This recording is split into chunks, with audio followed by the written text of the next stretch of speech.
Hello everyone, welcome back to another mini album reviews video. This is the 15th one so far in 2026, and I've got 10 albums to talk about today. As always, these are all just my personal opinions on these albums, and also I will mention these reviews are going to be very, very brief, as will at least the next few episodes of these mini reviews. I'm going away soon, and I really want to just set aside that time to not work on reviews, but I want to get a bunch out before then so that I'll be a little bit ahead of schedule. So, yeah, again, just some very brief thoughts on these albums, but still I wanted to get this video out. So, yeah, before I get started with the reviews, well, actually, I think I've said everything that I need to. So, yeah, let's get right into the reviews, starting with She Passed Away are a post-punk slash dark wave band from Turkey, and I don't think I'd heard of them before this came out, but they've been active for about 2 decades now, this being their 4th studio album and their first since 2019. And it's my introduction to the band, of which I was curious when I saw those genre descriptions, another of which was gothic rock. So yeah, this seemed like it would be up my alley, and unfortunately it just feels kind of one note and basic, without much complexity in the songs as far as I can tell, and I'm left feeling quite underwhelmed. Although I guess it kind of makes sense considering the themes of the album. The lyrics are in Turkish, and the title translates to English as Mizantrop, and considering the translated versions of the lyrics that I read, it very much has that pessimistic gloom to it, leading to a very intentionally depressing album. But I think it would have made more sense if the music had gone all the way in that direction. I mean, it's not that I don't think it would make sense with this kind of dancier instrumentation that is on this album, it's just that with this approach, I would have liked it more if the music were more kick-ass. But when the compositions feel so one note and the vocals aren't really impressing me either, I gotta look for excuses in the overall concept and vibe pairing to defend this, and I can't, because in that case it feels caught between worlds. The percussion is mostly strong. I do think the synth work could have been a lot better, especially considering some of its overemphasis, and again, I just wish there was a bit more going on musically. 6 out of 10. I might recommend it to fans of Corinne, because it reminds me of exactly why I just can't get into that band. This is a new black metal album that I saw getting a lot of critical acclaim online, and Hellripper, aka James McBain, has been releasing albums for about a decade now, this being the only one that I've heard as of right now. And I get why it's getting so much acclaim. The production is pretty damn strong, the storytelling is compelling, the vocals bring a lot of energy to give this more immediate impact, and there's some impressive musicianship as well. And I think it leads to an album that's quite good, but I wish I could call it great. There are some smaller details I really like, such as on some of the drum fills and what I'm pretty sure are synths on The Art of Resurrection, as well as some of the subtle hits of guitar in the chorus of Sculptor's Cave. And while lyrically I'm not totally following along with it all completely, it feels like a collection of horror stories, and it's quite intriguing. And it all just makes me wish there were more standout melodies in the guitars, or more feeling brought by the atmosphere, or just more atmosphere in general. Yeah, it's well produced, but I just don't think it does as much with it as I would have preferred. Still, it's some really solid black metal that kind of blends the genre with others like power metal, and it's a fun listen that I would not call a waste of time. So it's a 7 out of 10 for me, and while I wish it clicked a little bit more, I can still acknowledge the quality that's here. I knew the name Thundercat looked familiar when I saw that this new album had come out, and I knew this was an artist who was quite famous, but I just couldn't quite place who he is. And then I looked him up and realized that he was one of the producers on To Pimp a Butterfly. But anyway, he's also a singer and makes his own music, including this album, which does have a lot of features, but also has vocals from Thundercat himself. Features include A$AP Rocky, Tame Impala, and some other big names as well, including a posthumous Mac Miller feature. And unfortunately, beyond the production and some good instrumentals, I'm not really sure this has a lot going for it. I like the grooviness of the opening track. A$AP Rocky's feature on Funny Friends was pretty solid, and I actually like that Beatles reference more than you might expect me to. And Walking on the Moon is one of the few songs that I really like melodically. But I don't really see what makes this album special, as I feel like I've heard a lot of albums like this, and the melodies and hooks just aren't strong enough to fully make this click. But there are some tracks that are total duds as well. Like the Tame Impala collab, although I did find it kind of funny when Thundercat says, "But it's not your fault, I'm just kind of ass." I'm not really sure it fits the vibe, which means I'm laughing at it more than anything, but it was kind of funny, that's all. I also think the following track with Mac Miller is a pretty dull song that doesn't do much for me at all, and I Did This to Myself might be the worst song on the album, where the instrumental is about the only thing that saves it from being so much worse, with such a douchey, controlling, and honestly creepy attitude from both singers toward the women they're singing to, where at least Thundercat has a bit of self-awareness here, which doesn't excuse it, but makes it a bit less awful. But Lil Yachty's verse is so dickish and disgusting, and Yachty's vocal performance here is rough. Also, I've got to mention the closing line for his verse, which is really bad. "'Cause the more that I look in your face, you look like your dad, and it's hard picturing him with a big old ass." But I don't think the album is bad overall, just really underwhelming and probably not worthy of a lot of replay value for me.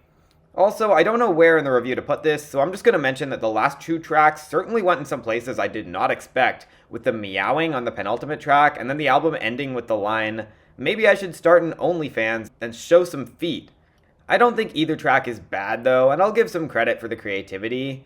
Back on the topic of the album overall though, I think it's amazingly well produced, which is why this is getting a 6 out of 10, but beyond that, it's got almost nothing going for it in my opinion.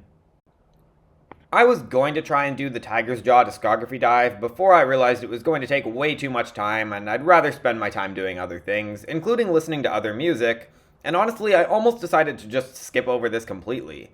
But here I am reviewing it anyway, and I gave another listen to their 2021 album, which I remember hearing when it came out, and unfortunately to me it just sounded like a pretty basic indie rock album without much going for it.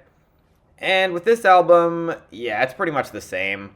I guess I probably like it a little bit better because I hear some improvements in the vocals and the production, but there's once again not a lot of firepower in these songs, and the melodies don't really do much for me.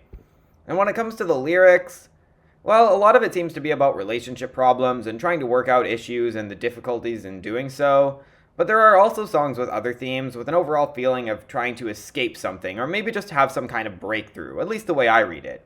And there might be some larger meaning that I'm not grasping that uses these metaphors, I'm not really sure. But while I don't think it's bad, I just can't say I'm really all that impressed. Maybe I'm just not the audience for this, and that's fine. But I like my indie rock with a bit more immediate heart and soul, or maybe just a little more stickiness in the hooks and melodies.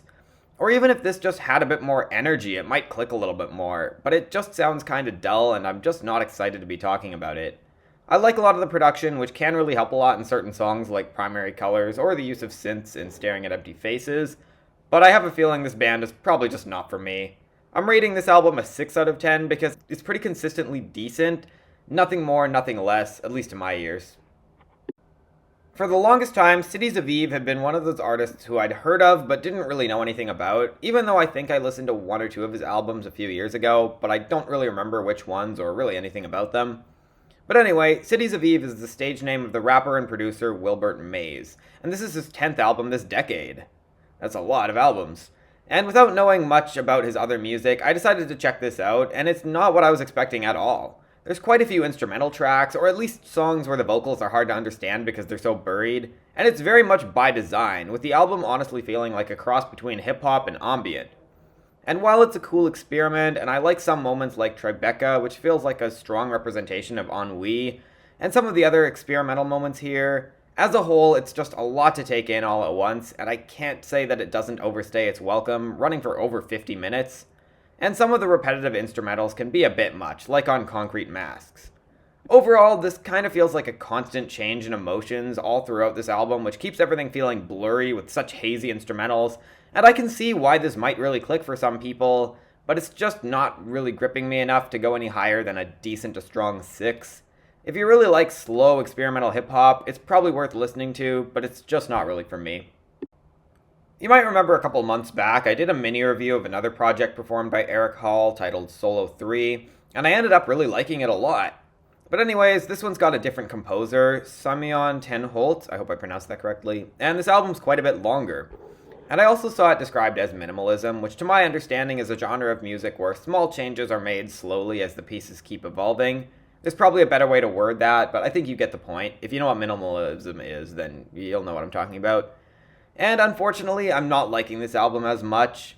I mean, it's not bad, but it's just not impacting me in the same ways, and I also think it does probably run a bit too long for my liking, considering how much of it is based on repetition, without, in my opinion, really doing much with said repetition.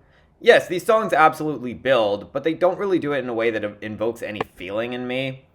I think in terms of the sound quality, it's mostly good, even if I wish certain timbres felt a little less awkward, but I just don't think I'll be going back to this. Admittedly, I have not gone back to Solo 3 since I reviewed it either, but I remember how much I liked it, and this one will probably be mostly forgotten for me.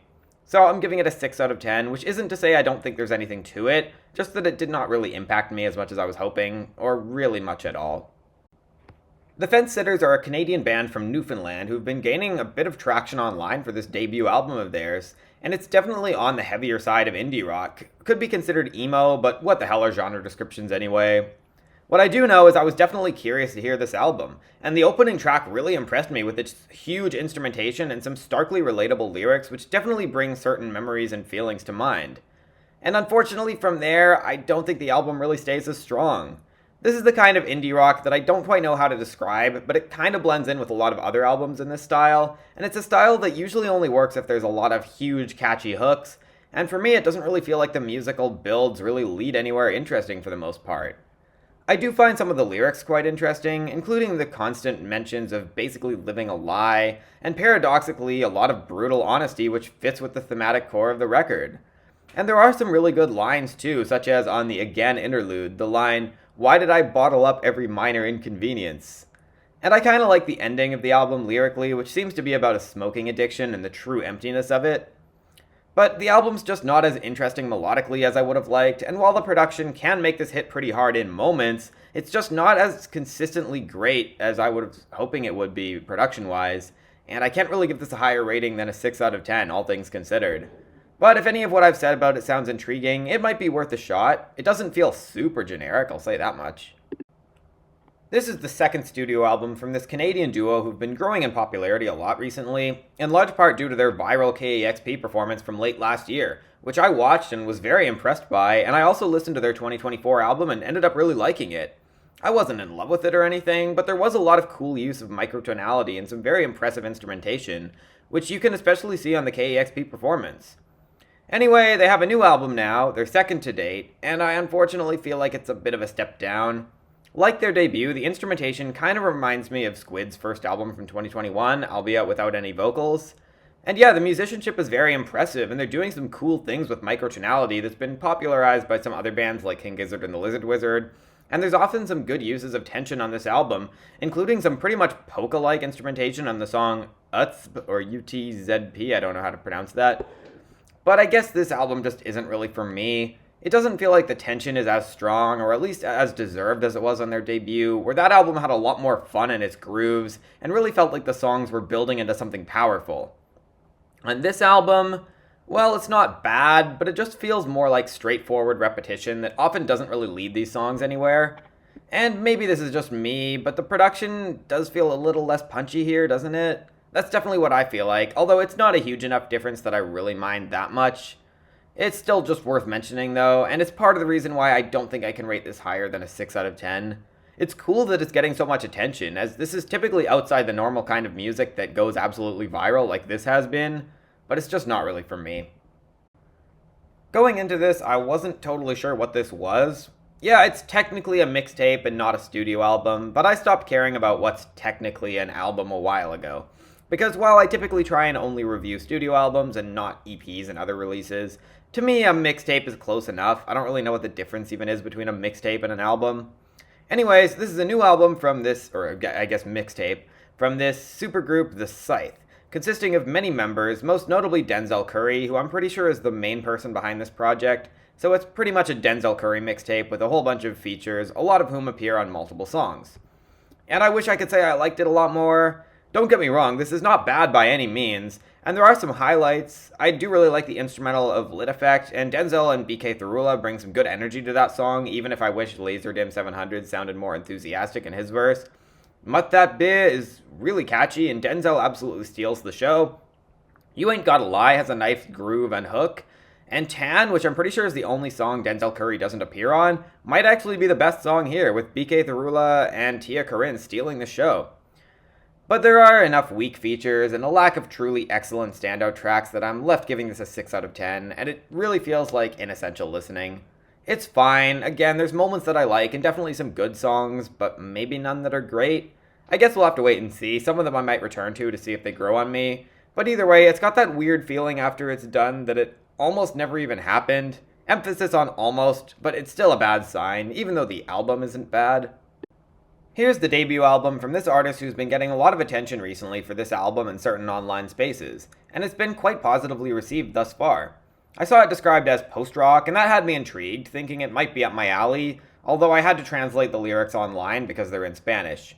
And the lyrics seem pretty interesting, definitely very haunting, and it seems to be drenched in metaphors that feel quite impactful even though I don't know what they truly represent, although for me it brings mental images of some kind of adventure and maybe an emptiness hidden in whatever the narrator is looking for, although it's very abstract and probably open to many interpretations. Either way, I find the poetry quite beautiful, at least based on the translations I read. And it also helps that the music on this album is pretty damn strong too. There's a good contrast between heavier and mellow moments, aka good dynamics, and they do a really good job of building tension. The vocals can also bring some real emotion and feeling to these songs, and even that short interlude track works quite well for the purpose that it serves by being incredibly haunting. I like it quite a bit. And all of this leads me to wonder why I'm not loving this album as much as I feel like I should. I guess I wish that the production could give the drums a bit more consistent impact to fit with the overall production style, and sometimes the mellower sections can drag a little bit in moments where it's not building tension. And I guess maybe I've just heard enough like this that it doesn't stand out as much. Still, for some pretty solid post-rock / post-hardcore, if you're willing to sit through nearly an hour of it, you might be glad you did. 7 out of 10 for me, it's pretty solid. Alright, that does it for this episode of the mini reviews. As always, it's just my personal opinion on these albums, and yes, I know these were very, very brief. Again, it's going to be like this for at least the next few episodes, because, again, I'm going away. I also have final exams coming up. But yeah, thank you for watching. A lot of 6 out of 10s in this video. That was, I think almost all of them were a 6 out of 10. But anyway, again, just my opinion on these albums. I'm thinking maybe I'll try and switch up my camera angle soon. I think this one's okay, but I feel like, I don't know, I might try something different pretty soon. But I don't know, we'll see about that. Anyway, that's all I got to say for now. Thank you for watching. I will see you all soon.